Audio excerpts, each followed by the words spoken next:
लोग हैं। अगर संविधान के हिसाब से मौलाना साहब की, अजहरी साहब की अगर गिरफ्तारी जायज है तो हमारे कुछ सवाल है, क्रॉस क्वेश्चन है गिरफ्तार करने वालों से। जब अगर जंतर मंतर से हुंकार भरी जाती है कि फलाने फलाने काटे जाएंगे और राम राम चिल्लाएंगे, क्या तब गिरफ्तारी हुई थी? टी राजा मस्जिदों के बाहर मां बहन की गालियां देते हैं, क्या उनकी गिरफ्तारी हुई थी? या कुत्ता शब्द एक गाली से बड़ा हो गया? जो मां बहन की गालियां उससे बड़ा हो गया?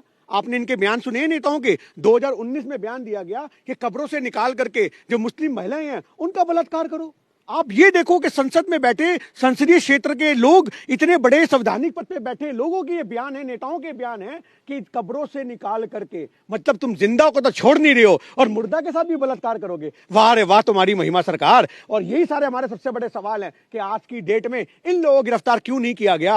आप अजहरी साहब को गिरफ्तार अगर संविधान के सबसे जायज मानते हो तो हम संविधान का सम्मान करते हैं और हम कहते हैं, हम ये कहते हैं कि अगर उन्होंने ये कुत्ता शब्द बोला, कि उन्होंने बोला कि करबला का आखिरी मैदान अभी बाकी है, कुत्तों का वक्त है, हमारा दौर बाकी है। अब इसके अंदर उन्होंने ये जो अल्फाज बोले थे, ये बोले थे इजराइल और फिलिस्तीन में जो कलेश चल रहा है उस कलेश को लेकर के, और आपकी भारत से सरकार उनको गिरफ्तार कर लेती है, उन पे एफआईआर हो जाती है। तो हमारा कहने का मतलब सिंपल सा है कि अगर आपकी नजर में उनकी गिरफ्तारी जायज है तो उनकी गिरफ्तारी क्यों नहीं हुई? जो टी राजा जैसे लोग बयान देते हैं, जब संसद के अंदर भारत का, दिल्ली का एक इतना बड़ा सांसद बोलता है एक मुसलमान को कि ए आतंकवादी, ए भड़वे, ए कटवे, तब गिरफ्तारी नहीं होती, तब उनको नहीं निकाला जाता। और राहुल गांधी अडानी पे सवाल पूछ ले तो उसको बाहर निकाल देते हैं। ये हमारा सबसे बड़ा मुद्दा है कि आपने, दौर क्या आएगा? दौर थोड़ी आएगा। दौर आने का मतलब यहां पर ये है कि भैया हर किसी का वक्त आता है। आज तुम्हारी सरकार है, जिसकी लाठी उसकी भैंस चल रही है ना, तो कोई दिक्कत नहीं है। आज वक्त बदलेगा, तख्ता बदलेगा, सरकारें बदलेंगी।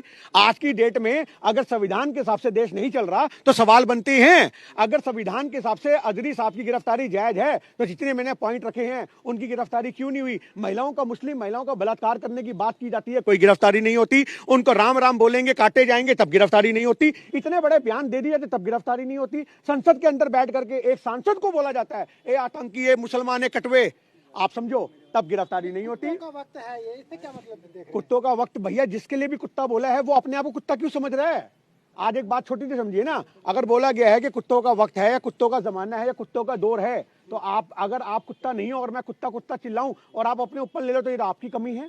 ना तो उन्होंने किसी धर्म का नाम लिया, ना तो उन्होंने किसी बंदे का नाम लिया, आपने उसको सांप्रदायिकता से जोड़ा ना। तो हमारा मुद्दा सिंपल सा है कि जब आप महिलाओं का बलात्कार करने की बात करते हो, फलानों को काटने की बात करते हो, इनके ठाकुर साहब बोलते हैं गोली मारो सालों को, तो इससे बड़ा बयान क्या होगा भड़काने वाला? क्या ये मुस्लिम लोगों को प्रवोक करने की बात नहीं है? और उसके बाद सुरेश चौरंकड़े जैसे लोग मुफ्ती साहब के चेहरे के ऊपर सूअर की शक्ल लगा लगा के एक प्रोग्राम चलाते हैं, तो क्या वो देश में भड़काने वाली बात नहीं है? तो ये भी कह रहे हैं कुत्ता हिंदुओं को कहा गया है। ये तो उनकी गलतफहमी है ना। यही तो मैं आपसे कह रहा हूं कि आज हमारे देश में सांप्रदायिकता की आग में अगर देश को कोई झोंक रहा है तो वो देश का गोदी मीडिया है, सुरेश चौरंकड़े जैसे लोग हैं। अब एक बात सोचिए, मुफ्ती साहब एक धर्मगुरु हैं, एक धर्मगुरु के चेहरे के ऊपर अगर आप सूअर की शक्ल लगाओगे तो आपको क्या लगता है कि देश के अंदर आप एक देश में नफरत का माहौल नहीं परोस रहे? मुफ्ती साहब का कुत्ता शब्द तो फिर भी लोगों ने, मुट्ठी भर लोगों ने सुना होगा, पर तुमने अपना लाखों हजारों करोड़ों लोगों को व्यूअरशिप है उसमें मुफ्ती साहब के चेहरे पर सूअर की शक्ल लगा करके मुसलमानों को प्रवोक करने का काम किया है। कब इसकी गिरफ्तारी होगी सुरेश चौरंकड़े की? हम ये मांग करते सरकार से,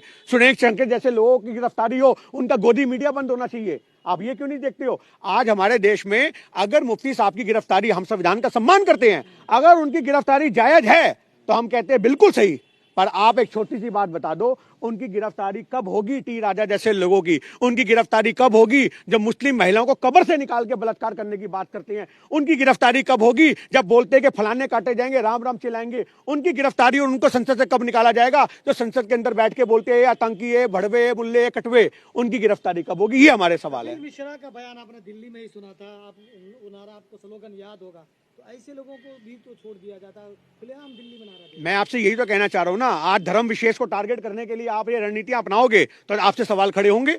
आप अगर देश में एक संविधान के हिसाब से देश चलाओगे तो फिर आप हिंदू और मुसलमान मत देखो। आपको किसी के बयान से अगर आपत्ति है तो आप उसको भैया दर्ज करो मुकदमा और उसको हवालात में डालो, पर आप धर्म विशेष के लिए छूट दे दो।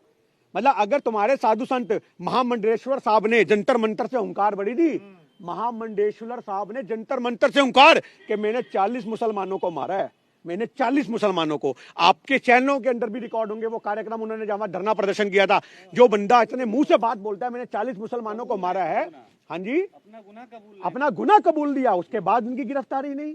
अरे तो आप ये चीज देखो ना, आप एक धर्म विशेष को छूट दे रहे हो कि जो भगवा पहन लेगा यानी कि उसको ये सब बयान देने का, मुसलमानों को टारगेट करने का राइट मिल जाएगा। ये हमारे लिए सबसे बड़ा मुद्दा है। लेकिन मुफ्ती साहब ये कह रहे थे ना कि संविधान से देश चलेगा ना, दौर का क्या वक्त होता, दौर थोड़ी आएगा। मैं आपसे एक ही, फिर चला कराएंगे। मैं एक छोटी सी बात, हाँ वो दौर आएगा, वो एक जुमला है, वो दौर आएगा। यानी कि आपने सुनी नहीं वो कहावत। फिर आप कहावत लिखने वालों को कौन सा दौर लाना चाहते हैं? कुछ वो तो आप मुफ्ती साहब आपको बता ही रहे हैं कि हम दौर लाना चाहते हैं जिसमें संविधान के हिसाब से देश चलेगा, हम दौर लाना चाहते हैं जिसमें भाईचारे की बात होगी, हम दौर लाना चाहते हैं जिसमें अमन होगा देश के अंदर, हम दौर लाना चाहते हैं देश में शांति होगी, हम वो दौर लाना चाहते हैं कि किसी को जय श्री राम बोल के मारा नहीं जाएगा, हम वो दौर लाना चाहते हैं जिसमें भाईचारे का गंगा जमुना जो तहजीब है उसका फूल दोबारा चमन में खिलेगा और देश में भाईचारा होगा और तिरंगे के सम्मान में सभी हिंदू मुसलमान एक तिरंगे के नीचे खड़े होंगे। हम उस दौर की बात कर रहे हैं मुफ्ती साहब। लेकिन कहीं चुनाव से पहले जिस तरह की ये गिरफ्तारी हुई तो कहीं चुनावी स्टंट तो नहीं लिया है सरकार ने या लोगों ने? देखिए, अगर चुनावी स्टंट की बात करो, चुनावी स्टंट तो आपको बहुत सारे देखने को मिल ही रहे हैं। आपने अभी देखा कश्मीर के अंदर एक सिख भाई को गोली मार दी गई, आपने देखा। और आप एक छोटी सी बात देखो, 2 दिन पहले एक तस्वीर आती है कि एक मुसलमान जो है वो नमाज पढ़ रहा है और सिख भाई छतरी पकड़ के खड़ा उसको ओलों से बचा रहा है, और वो भाईचारे की तस्वीर पाकिस्तान तक जाती है, अफगानिस्तान तक जाती है, सारी मुस्लिम कंट्रियों में वो तस्वीर वायरल होती है। और शायद वो भाईचारा किसी को खला नहीं, और पाकिस्तान के आतंकी एक सिख भाई को मार करके ये पैगाम देते हैं कि जिनके सर पे तुम छतरी रख रहे थे उन्होंने तुम्हारा कत्ल कर दिया। आप ये चीज को देखो कि ये भाईचारे की आग को कौन खत्म करना चाह रहा है। आज आप कहते हो 370 हमने हटा दी, अरे अगर 370 हटा दी तो कैसे हमारे सिखों अमृतपाल को मार दिया गया? अमृतसर के रहने वाले अमृतपाल को सरेआम गोली मार दी जाती है कश्मीर के अंदर। कहां है तुम्हारी 370 हटने का प्रावधान? तुम तो कहते हो लाल चौक पे अब कोई आतंक भी नजर नहीं आता, तुम तो कहते हो हमने आतंकवाद की जड़ें पूड दी, तुम तो कहते हो हमने तो आतंकवाद की जड़ें पूड के आतंकवादियों को डरा दिया, आतंकवादी तो मोदी का नाम सुन के मुंह देते हैं। तुम तो ये कहते हो आतंकवादी मुंह नहीं, वो तो ठोक रहे हैं। अरे आपके बस की अगर सरकार चलानी नहीं है ना, आप हमारे लिए बॉर्डर खोल दो, हम अपने आप पाकिस्तानी फौज से निपट लेंगे, हम अपने आप आतंकवाद से निपट लेंगे। जैसे लोग जो भड़काएंगे एक कौम को, तो लोग तो भड़केंगे ही। आज भड़केंगे तो गोलियां मारने वाली बात आतंकवाद की, तुम्हारी प्रावधान की जो हटाने की बातें दी उसकी सुरक्षा कहां है? सारी बात छोड़ो, अगर आप प्रवोक करने की बात करते हो, अगर गोली चला दी गई है तो आप उसको कैसे वो करोगे, कैसे सुरक्षा दोगे लोगों को? आप तो कहते थे कि देश को सुरक्षित हाथों में है, आप तो कहते थे 370 हटने पे आतंकवाद खत्म हो जाएगा, आप तो कहते थे कश्मीर के अंदर अब कोई दंगा नहीं है। अगर आप इतनी सारी बातें कहते थे तो फिर भी खुलेआम गोलियां क्यों चल रही हैं? और हमें समझ में नहीं आता, जब भी इलेक्शन की तारीखें डिक्लेयर होती हैं उससे पहले ही कश्मीर के पाकिस्तान के आतंकी हमारे देश में कैसे घुस जाते हैं। सबसे बड़ा सवाल आप देखो ना, वो आतंकवादी कहाँ का है? पाकिस्तान का, जिसने हमारे सिख भाई को मारा है। तो पाकिस्तान से वो यहाँ कैसे आया? उसे कौन पनाह दे रहा है? तुम्हारी धाराएं जो हैं हटने के बाद भी हमारे देश में शांति, अमन, चैन क्यों नहीं बन पा रहा? ये सवाल तो सरकार से पूछने बनते हैं ना। लेकिन जो देश विरोधी है उन पर टीराजर नकेल कसने की बात तो कर रहे हो। देश विरोधी कौन है आपकी नजर में जनाब? कौन है आपकी नजर में देश विरोधी? जो जालीदार टोपी पहन लेगा मुसलमान है वो देश विरोधी हो जाएगा? आज भी अगर गोली मारी गई है तो वो पाकिस्तान का आतंकवादी है, भारत का मुसलमान नहीं है। आप आतंकवादियों को धर्म से मत जोड़ो। आपकी सबसे बड़ी कमी है पत्रकारों की कि आप क्या करते हो कि जो भी पाकिस्तान का आतंकवादी है उस पाकिस्तान के आतंकवादी को भारत के मुसलमानों से जोड़ करके दिखाते हो। आप मुझे बता दो, भारत में 30 करोड़ के आसपास आबादी है, एक आतंकी पूरे कश्मीर को हिला देता है। अगर 30 करोड़ लोग आतंकी होते तो सोचो हिंदुस्तान का क्या हाल होता। जो भाईचारे से रहने वाले लोग हैं तुम उनको जबरदस्ती आतंकी का टैग लगाते हो। भारतीयों को कह रहे हैं ना, जो भारत के दुश्मन रहते हैं। भारत के दुश्मन है तो आज सरकार क्या कर रही है? क्या कर रही है सरकार 10 साल से? जो भारत के दुश्मन है उनको क्यों नहीं गिरफ्तार किया गया? आप भारत के दुश्मन किनको कह रहे हो? मैं आपसे वही सवाल बार बार कर रहा हूं। जो मूछे मुंडा करके दाढ़ियां रखते हैं वो नजर में आपकी भारत के मुसलमान हैं, वो आपकी देश में की दंगाई हैं, वो आपकी देश में नफरत फैलाते हैं। 26 तारीख को किसी के घर पे तिरंगे नहीं लहरा रहे थे। एक मुसलमान भाई को हमने देखा था जो एक इमारत पे चढ़ रहा था मस्जिद की, और वो कम से कम ना करते 50 फुट ऊंची लोहे की ग्रिल पे चढ़ करके उसने वहां पे तिरंगा लहराया था। तो आज आप ये चीज देखो, जिनके खून के अंदर अगर भाईचारा है, जिनके खून के अंदर कुछ मुट्ठी भर लोग हर कौम में गलत होते हैं, पर वो मुट्ठी भर लोग पूरी कौम का चेहरा नहीं होते। ये बात आपको समझनी पड़ेगी। लेकिन अगर जिस तरह से मुफ्ती या मौलाना इन लोगों को डराया जा रहा है एक छोटे बयान पर, कुत्तों वाली बात पर, लेकिन जिस तरह से साधु संत, कुछ साधु संत, हम सब की बात नहीं करेंगे, बयान देते, तो क्या मुसलमानों को गिरफ्तार कर मौलानाओं को ये डराने की कोशिश है भारतीय मुसलमान? ये तो आप ये सोचो, इतने बड़े मुफ्ती को गिरफ्तार कर लिया गया तो आम मुसलमान का क्या हाल होगा? आम मुसलमान कैसे आते हैं आपको पता है? अगर सोशल मीडिया पे अगर कोई जज्बाती होकर के उल्टा फुल्टा बयान देता है तो वो ऐसे आ रहा होता है घर वापसी, ऐसे करके उसकी टांगों पे, लातों पे, हाथों पे यूपी पुलिस का प्रसाद मिलता है उसको उठा लिया जाता है। आम मुसलमानों की तो आप बात ही मत करो। एक आम नागरिक भारत का कोई भी हो, उसको तो ये राइट ही नहीं है वो सरकार से सवाल कर सके। आज बड़े बड़े अगर मुफ्ती या ओवैसी साहब जैसे या बाकी और जो लीडर हैं, राहुल गांधी जैसे जो इतने बड़े बड़े नेता अगर सवाल करते हैं, उनको नहीं बख्श रहे। आप ये देखो राहुल गांधी साहब की आपने देखा क्या हालत करी। अभी एक छोड़ो बात को, असम के अंदर यार यात्रा कर रहा एक राष्ट्रीय नेता, इतना बड़ा नेता, उसकी बस रोकने के लिए वहां पे लोग आ जाते हैं। कैसे आ गए? आप सुरक्षा नहीं दे पाए।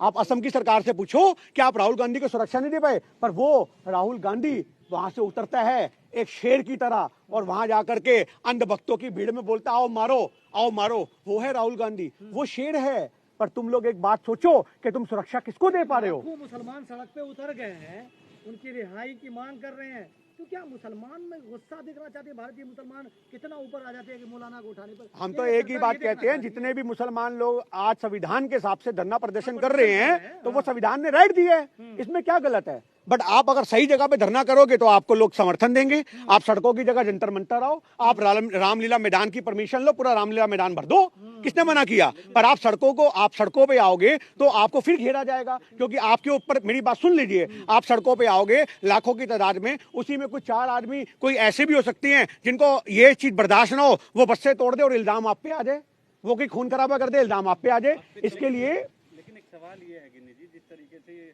मुफ्ती साहब वाला मामला चर्चा में आया, वहीं मीडिया ने उन्हें जहरीला बयान और जहरीला मौलाना करके संबोधित किया, तो ये भी तो कहीं ना कहीं एक तरह से जहरीला या जब तक हमारा संविधान कहता है कि जब तक किसी आदमी का जुर्म साबित ना हो जाए, आप संविधान की तरफ से उसे मुजरिम भी नहीं कह सकते, उसे मुजरिम कहना भी गलत होगा। और आपने तो मुफ्ती साहब की गिरफ्तारी पे ही, खाली एक FIR पे ही अपना आप कोर्ट का फैसला सुना दिया। अगर सारे फैसले थाने में होने हैं, सारे फैसले मीडिया में होने हैं, तो आप बंद कर दो फिर कोर्ट कचहरी को। अगर मीडिया में ही फैसले होंगे कि ये दोषी है, ये मुजरिम है, ये आतंकवादी है, ये जहरीला है, ये फलाना है, ये ढिमकाना है, अगर मीडिया ही नहीं इंसाफ करना है तो क्या